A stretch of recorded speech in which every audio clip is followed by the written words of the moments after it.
Here I opt to play my hand a little tricky. One, I thought Bullet Toss could have a lot of very marginal hands in his range, and I wanted to give him a chance to bluff with those hands. So I thought a 4-bet would cause him to fold a lot of those, especially without any of our prior history. And so yeah, I knew that he knew I was opening a lot of cutoffs, and I thought this would be a great time to trap. Definitely not something I would always do. Probably this would be a play I would make like 20% of the time. 80% of the time I'd just go ahead and re-raise my kings for value here. When he leads, I really think raising is a pretty terrible play. For obvious reasons, you have the deck kind of crushed.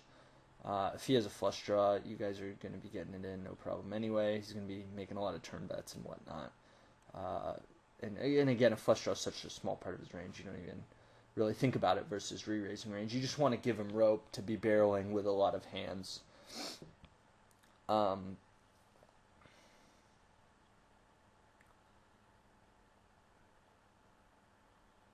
I flat call the flop, I think he's going to be putting me on a lot of queens, ace-queen, queen-jack type stuff suited, and stuff like, maybe king-jack, king-10.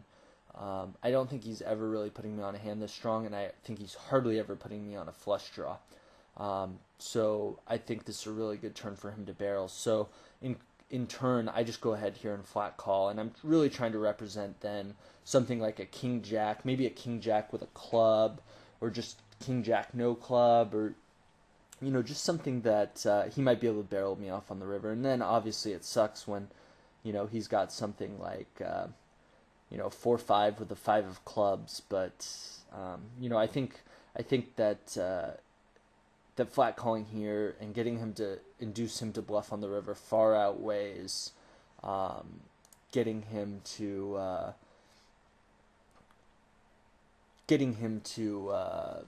call the turn with a worse hand. I think it's really hard with me holding with 3 of the kings gone for him to call a turn shove with a worse hand.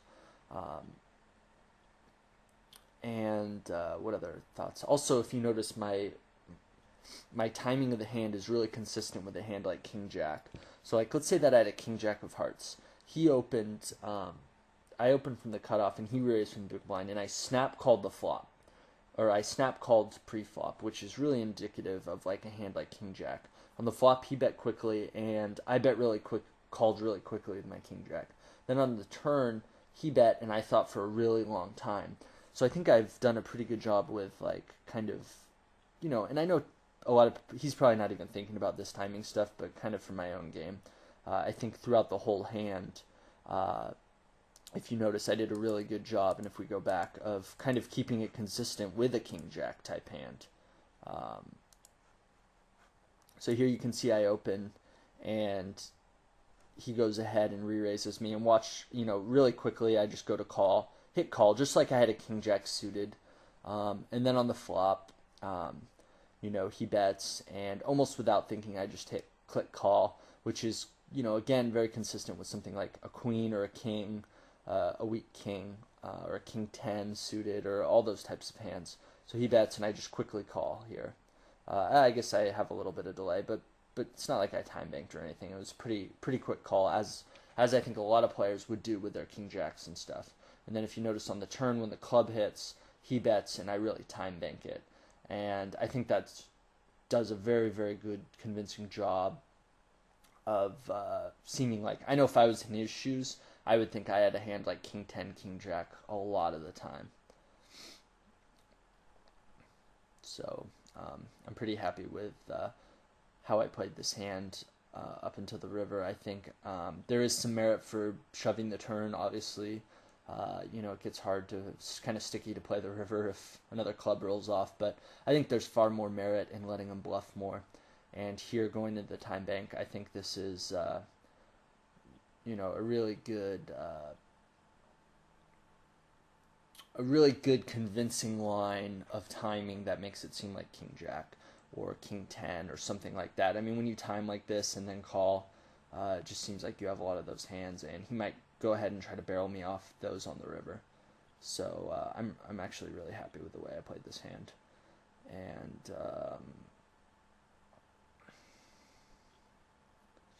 I debate a little bit about shoving, but I definitely think calling is the far superior line here, and let him try to barrel you off on the river.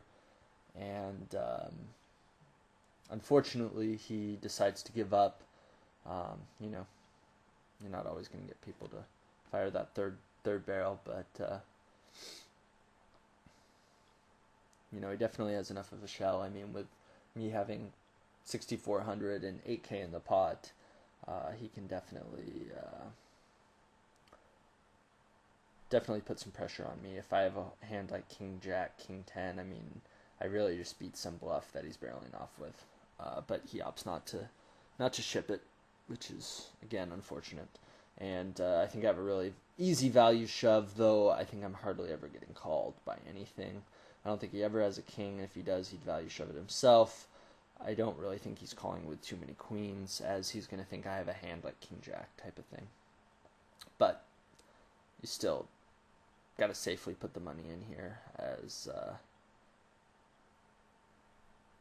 I think he'll call often enough. I think I always have a better hand, and he'll call some percentage of the time.